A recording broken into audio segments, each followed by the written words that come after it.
पुण्यात काल मध्यरात्री झालेल्या हिट अँड रन प्रकरणी एका पोलीस कर्मचाऱ्याचा दुर्दैवी मृत्यू झाला होता आणि ज्या कारणे या पोलीस कर्मचाऱ्याचा अपघात झाला होता ती कार आता पुणे पोलिसांनी ताब्यात घेतलेली पाहायला मिळते। मारुती सुझुकी कंपनीची स्विफ्ट जी गाडी आहे याच गाडीने काल मध्यरात्री खडकी परिसरात जे आहे ते गस्ती घालणाऱ्या पोलिसांच्या दुचाकीला धडक दिली होती आणि यात एका पोलिसाचा जो आहे तो मृत्यू झाला होता। आता पुणे पोलिसांकडून जी आहे ती कार ताब्यात घेण्यात आलेली आहे। एक आरोपीला देखील पुणे पोलिसांनी ताब्यात घेतलेला आहे। MH14 KJ 9258 या क्रमांकाची ही स्विफ्ट गाडी आहे। पिंपरी चिंचवडची पासिंग आहे।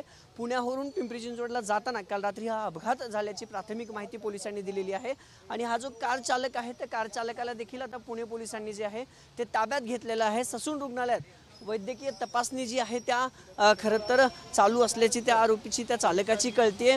ही गाडी आपण पाहू शकतो की भरधाव वेगाने काल 1:30 ते 1:45 सूरच्या सुमारास खडकीमध्ये जो हॅरिस ब्रिज आहे तिथं गस्तीसाठी खडकी पोलीस स्टेशनचे 2 पोलीस कर्मचारी गेले होते आणि त्याच वेळेस भरधाव वेगाने चारचाकी मागून आली आणि त्या जे आहे दुचाकीला गस्ती घालणाऱ्या 2 पोलीस कर्मचाऱ्यांना खरं तर अपघात धडक या चारचाकीने दिला होता आणि त्यानंतर जे आहे ते आरोपी जो आहे तो पळून गेला होता ज्यामध्ये खरं तर पोलीस कर्मचाऱ्याचा मृत्यू झाला। त्या आरोपीला आता ताब्यात घेतलेला आहे आणि हीच ती स्विफ्ट कार आहे ज्या कारण काल पुणे पोलिसांना जो अपघात झाला होता ज्यामध्ये एक पोलीस गंभीर जखमी आहेत तर दुसरे अपघाती मृत्यू झाला होता। त्या कारला आता पोलिसांनी ताब्यात घेतला आणि आरोपीला देखील पुणे पोलिसांकडून ताब्यात घेण्यात आले। कॅमेरा पर्सन अभिजित पिसेसह अभिजित पोते TV9 मराठी पुणे।